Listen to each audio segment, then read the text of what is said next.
Hey,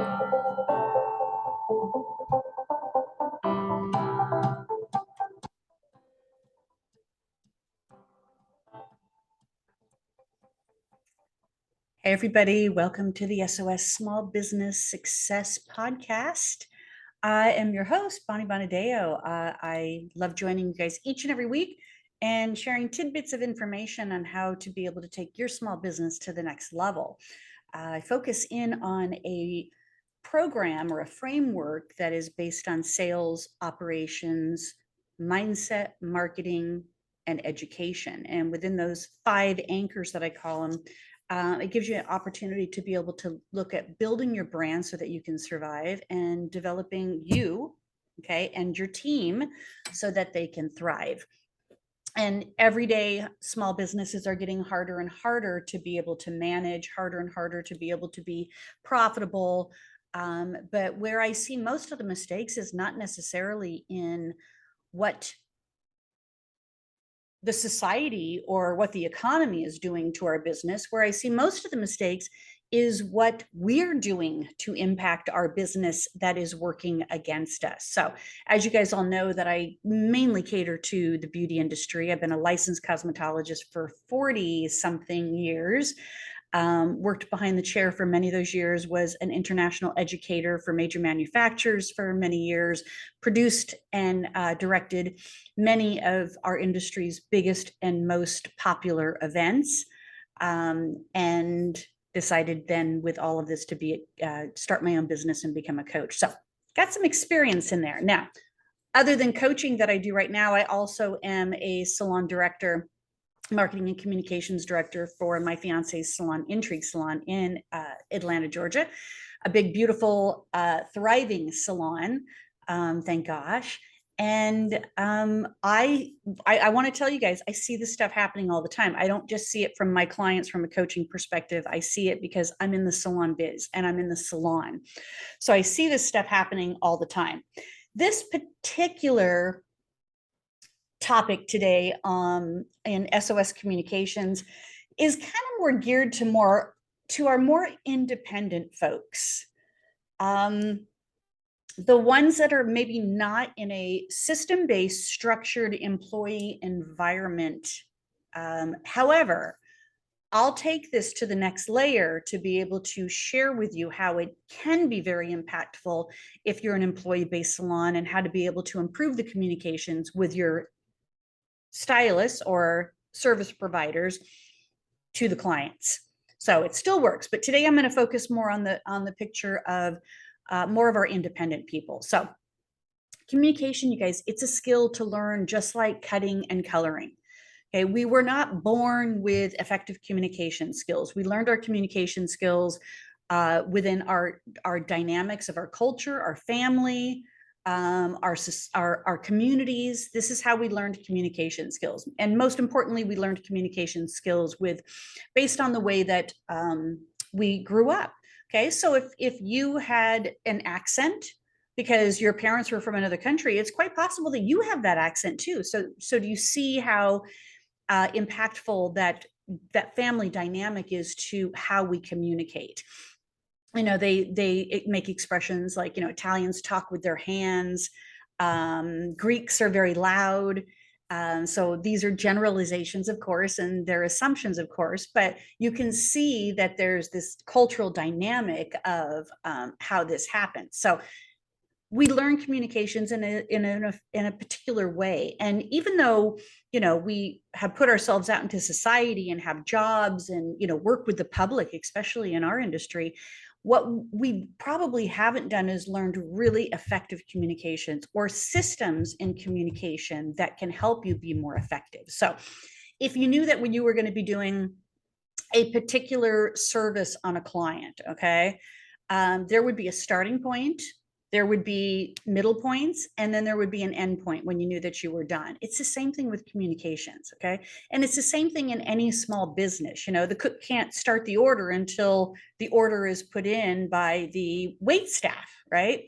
But the wait staff can't get that order until maybe the hostess needs to get them seated and have a menu in front of them. So you can see all of this is the same thing. communications is a skill that can be learned, and we have to figure this out because we're getting more and more away from effective communications and kind communications. Okay. So now I've always said, be an anchor in the world of changing values. And that means that to be an anchor in a world of changing values is that you understand what your value is and that you anchor yourself in that particular value. But what I find in most of these communications that I see happening when they're being posted on these Facebook pages and they're showing these text threads of how they're communicating, how the client's communicating and how they're communicating back to the client, there's no value. There's no value in the majority of those communications. It actually makes you look bad. And I can see why the clients react the way they do. And I could certainly agree with the clients if they never came back to you with sometimes the way that we're communicating. Now, if you saw some of my posts earlier this week, you'd see that I'm not just kind of pro-client in this conversation. I am definitely pro-stylist and pro-client to the nth degree, because we have to be able to make this work, and we have to be able to figure this out now, because we might be going down the path of clients extending their appointment times, not being able to spend the money that they have wanted to do. And we can't put ourselves in a pickle like that. We have to make sure that we're providing that ultimate value for these clients and that we're being kind and compassionate in our way that we're communicating with them, because we need them back in our business. Okay, in order to survive. Remember, it's about, we got to get out of this survival mode that we've been in for the last couple of years, and effective communications can help us to do that. So my secondary statement then is, don't be so anchored in being right that you lose sight of kindness. Okay. Don't be so anchored in being right. And that's typically what I see in these communication chains and threads that are going back and forth, is that people just want to be right. And so we blame, we point fingers, and what we're not doing is, effectively listening, being compassionate, trying to look for solutions, being somewhat forgiving in certain circumstances, all those things. So the 4C's of communication is what I'm going to go through today. And tomorrow I'll actually post the graphic so that you can save it as a tool to be able to use. But why is this important? Well, first of all, we have to be able to kind of read between the lines. Texting was not invented to have, massive conversations with people. Voicemail was not invented for, two-way communications with people. And emails, of course, could be most effective in a communication, but it seems to be a dying way of being able to communicate in today's day and age. So when we look at texting, it should be like a Twitter post. It should be like only so many characters, and you're trying to be as clear as you can within so many characters. But what happens is that we end up, because people are being short and to the point in a text, that we end up being short, to the point, and defensive back into some of those. So we have to read between the lines. We have to listen, and actively listen, really, really listen, even though it's sometimes written out in a text. We have to have a level of acceptance, and we have to take on this great resource of being curious. Okay. Allow for compassion to show up in these communications, but always, always, always be the captain. Okay. You can't leave the helm. And if you're the captain, then it's not about you being right. It's about figuring out how to get to a solution so that you can survive. Okay. Jeff and I have had a boat, and we're hopefully in the near future getting another boat. And one of the things that I had to do was learn how to sail. Now, I've always loved being on the water. I have no fear of the ocean. Love scuba diving and snorkeling, and just, all around being in that environment. But I didn't know anything about sailing.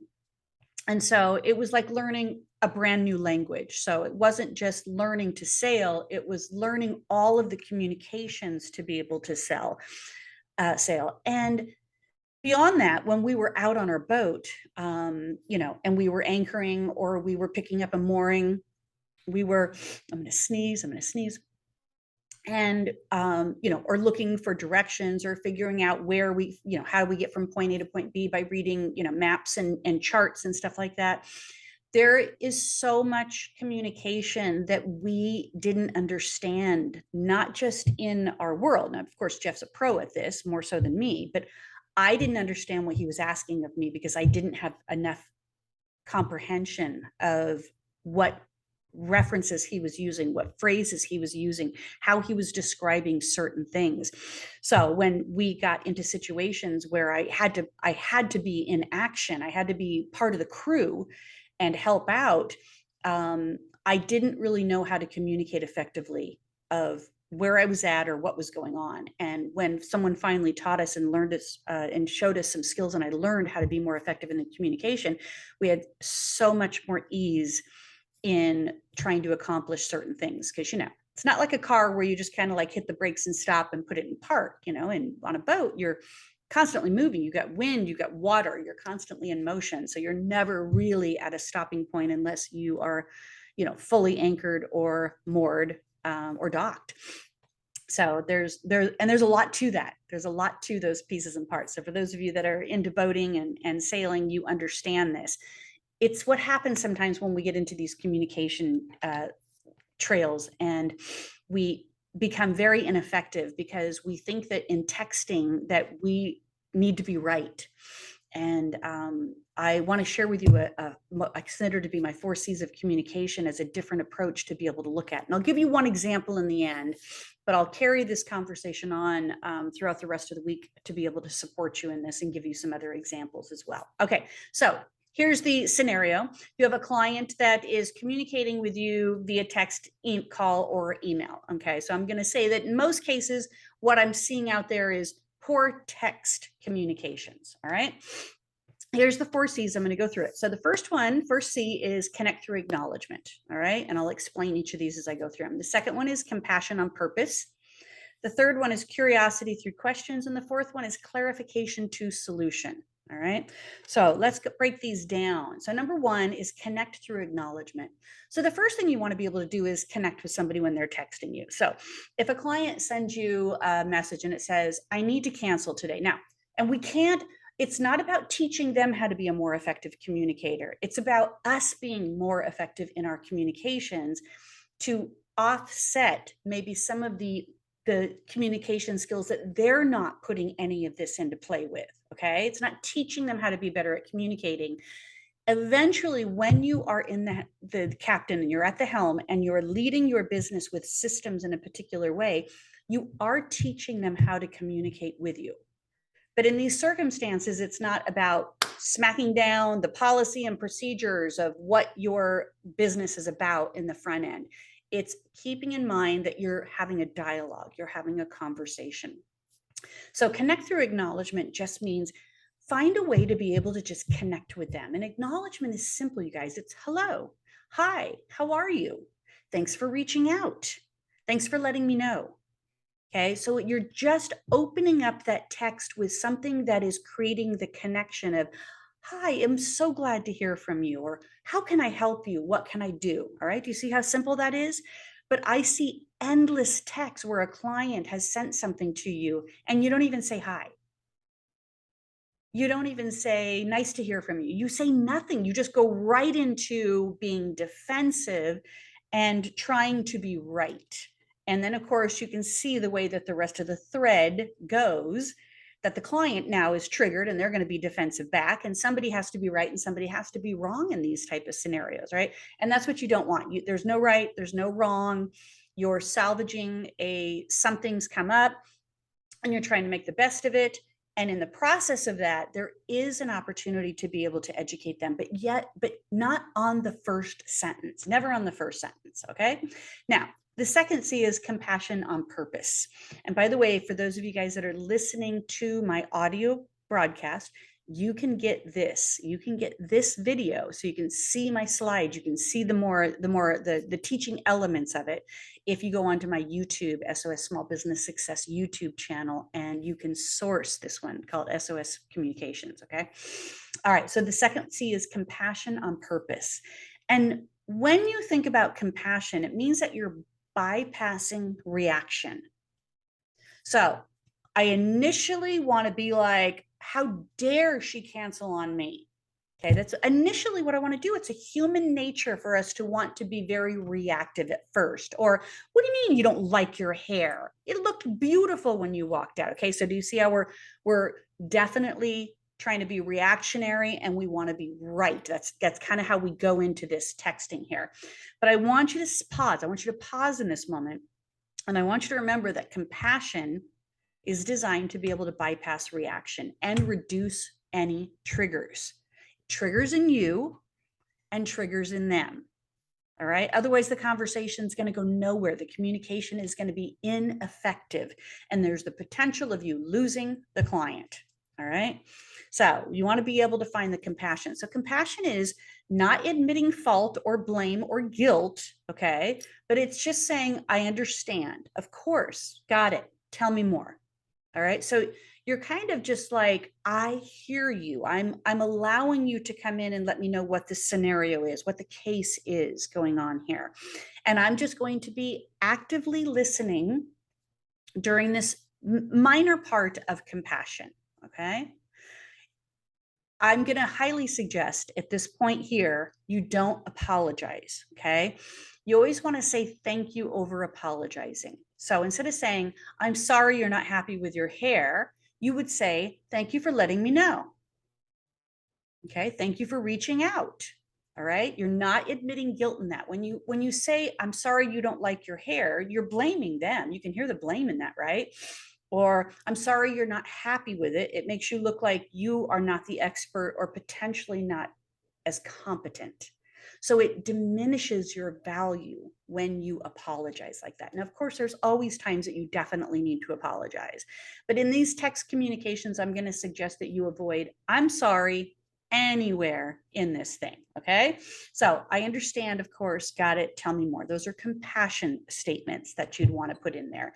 And again, you guys, I'm sharing this with you because you're texting freaking novels to these clients with the aim to be right and for them to be wrong, and you get nowhere in there. Okay. So what I'm telling you is that for the same amount of words that you're texting, you can close this out so much more effectively and efficiently. All right. Okay. Number 3C, curiosity through questions. Curiosity is getting to the facts and allowing people to feel heard. And when you're getting to the facts and you're allowing people to feel heard, I want you to also think about there's a lesson in it for you. Okay. So if somebody is saying, I'm not happy with my hair, it's, I wanted to be blonder. Okay. It's not about you reacting and trying to be right and telling them, well, you said you didn't like it as light as it was, so I added some low light. Now you're trying to educate them. You're trying to be right. You're just confusing the scenario here. So, asking more curious questions and also taking some responsibility here that maybe you need to learn something. So maybe the client was saying, I don't want to be as blonde, and you took it as add low lights, when the client was really saying, I don't like white blonde. I like more of a golden blonde. So again, ask more questions to create more clarity in all of that. So things that you can say to be able to be in that curious mindset is, what else? Okay. No, that's it. I just feel like it's, I'm not blonde enough now. Okay. Or what if you could create a scenario where you're kind of leaning towards a solution? What if, okay, how about when, where, but never why? Okay. So those other ones here. So what else are you concerned about? You could say, what if you came back in next week? Or how about we set you up to let me take a look at it and get more clarity on what we need to do. When are you free to come back in? Okay. Where have you been, or what, something with where. There could be a where in there. Never why. And the reason why I say never ask why questions is because why questions usually lead towards a more defensive, triggering approach in our human minds. All right. So it's like, why didn't you tell me you didn't want to be white blonde? Okay. Or why are you just now getting back to me now? I did it last week. All right. So those are triggering questions. Anytime a why is situated in there. So you always want to try and convert it to what and how, what and how. Convert whys to what and how. All right. So there's your curiosity through questions. And then the final one is clarification to solutions. Now, clarity prevents confusion, right? You all agree with that. Clarity prevents confusion. So now what you have to do is you have to kind of create some clarity. Now, I'm not going to suggest that you try to create ultimate clarity in regards to the situation via text. What I'm going to suggest is that you create ultimate clarity of, unfortunately, since I can't see your hair at this time, my only solution is for you to come back in next week for me to take a look at it. Or can you come in tomorrow for me to take a look at it? In other words, you're being so clear. I'm not going to dialogue with you anymore about what's wrong with your hair. Even if you send me pictures, the lighting could be totally off and I don't have my eyes on it. So you want to get to the point where there's such extreme clarity that leads to a solution. All right. So this could be, how I work with, when my clients are not happy with their hair, I book an adjustment. So I'll need you to book an adjustment. When can you come in? So I'm kind of going back to curiosity and creating that level of solution approach. At this point, you could just say, again, I need you to come. My adjustment policy is, 7 days from the service. So let's get you booked so that we can take care of this right away without any additional fees. Like, you can say things like that. You want to be able to kind of like let them know how you're going to deliver, what they need to know about this, how this is going to work. And at this point, and maybe not necessarily via text, but certainly once you've booked something. So once you've got a confirmation of a booking, they're going to come back in, say on Wednesday, to be able to have you look at it, and with the potential that you're going to redo it. Maybe at that point, after that appointment's confirmed, that you're setting up maybe future expectations or letting them know what your policies are. Okay. Or you're waiting for them to come in and you're just going to say that in person to be able to kind of create that clarity in there. All right. Does that make sense? So the 4C's, of course, is looking for connection, just saying hi, hello, then going to compassion. I hope all is well. What can I do for you? Thank you for reaching out, type of things. And then, of course, you're going to go into curiosity, asking questions, and then you're going to create clarification to a solution. Now, I did one example here, and it's an example of just one particular scenario, and I'll continue to do more as the week goes on here. So let's say a client texts you and says, I need to cancel my appointment tomorrow. Now, there's multiple scenarios here, okay? You could have a really firm standard policy that says if you cancel within that 24-hour mark, that you're going to be charged a cancellation fee. And you can just blatantly say that, but I don't recommend that you do that, because first of all, you have to be able to make sure, is every single one of your clients aware of your cancellation policy? Is it in your confirmation? Is a cancellation policy in your confirmation? Is a cancellation policy show up when they book an appointment? So there's no argument in this. Okay. And if those are things that you're not doing, then you have a flawed system that a client is always going to think that they're right because they don't have access to what you're saying is the truth. All right. So let's say that this is not an abuser of canceling. It's a random thing that all of a sudden, boom, a client has to cancel. Okay. Because we know this happens. So the first thing you could do is just be like, hi, right? There's my connection. Hope everything's all right, because this is not usual for them to cancel. That's compassion. And then you can create clarity. Here's my link to reschedule. Okay. And you guys, it can't be any more clear with that. Instead, you're like, you go into this whole dialogue of, I have a cancellation policy and I'm going to have to charge you since it's 24 hours out because I need money. You know what? The cost of everything, of this appointment, I'm not going to be able to fill this appointment now, at this late date. They don't care. They don't care. Save the words. Save yourself from going down that rabbit hole. All right. Be more clear on your communications, because what this does is it teaches them. Okay. So let's say that the client then, maybe this has happened before. Okay. Or maybe it's a new policy, or maybe they're not aware of your policy. Okay. Hi, hope everything's okay. Let's get you rescheduled now, and I will waive the cancel fee. In other words, now they're aware that you have a cancel fee, But if they rebook their appointment, you're going to waive it. And they're going to be thankful or grateful. Okay. All right. So then there's a third scenario here that maybe you need to let them know. Maybe this has happened before and you need to give them a little bit more heads up on that. It's still the same thing. Hi, I hope all is all right. My cancellation fee of whatever that number is will be active for this appointment. Can I get you rescheduled now? Okay, so I still have connection. I still have compassion. Now what I've done is I've created curiosity in here. Okay, but I've also created clarity. I let them know, and they don't have to be all in the same order.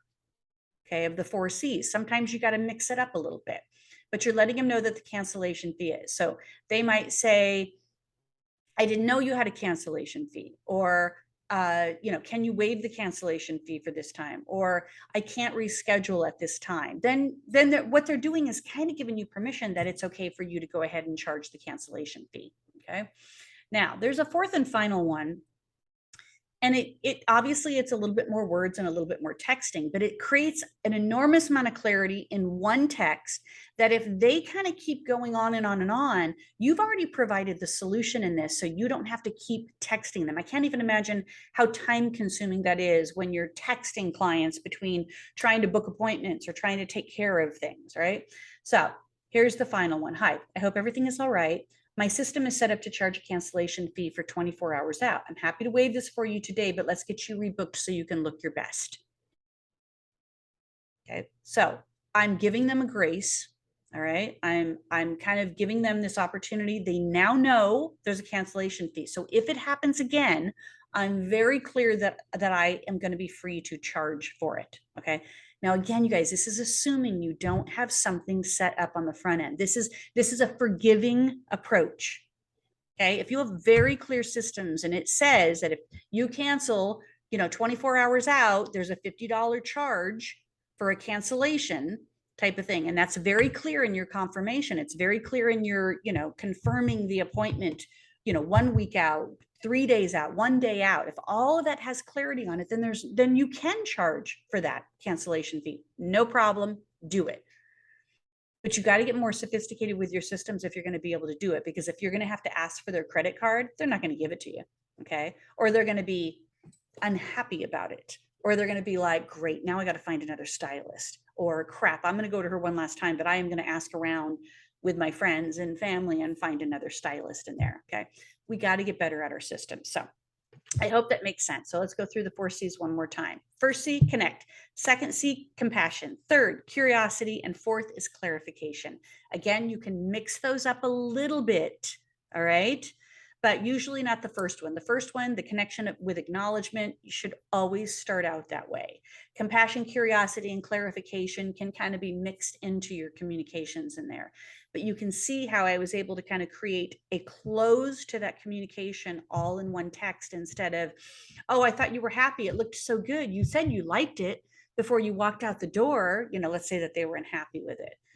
Or if they're canceling their appointment, it's like, this is the third cancellation you've had on me. So I'm going to suggest you go to another stylist. Like all of that. Stop it, you guys. Come on. We're more sophisticated than that. And we can be more compassionate than that. So let's go back to kindness, because as you can see where the world is going, our communications are failing us all over the place. And it starts with us. Okay, we can't make somebody else a better communicator necessarily, but we can learn to be better communicators for ourselves. And with that, people will model it. People will model that. Okay, thanks for joining me today, you guys. And I'll see you next week, but I'll share some continuing examples of how to be able to use this and make it work for you. Thanks. See you soon.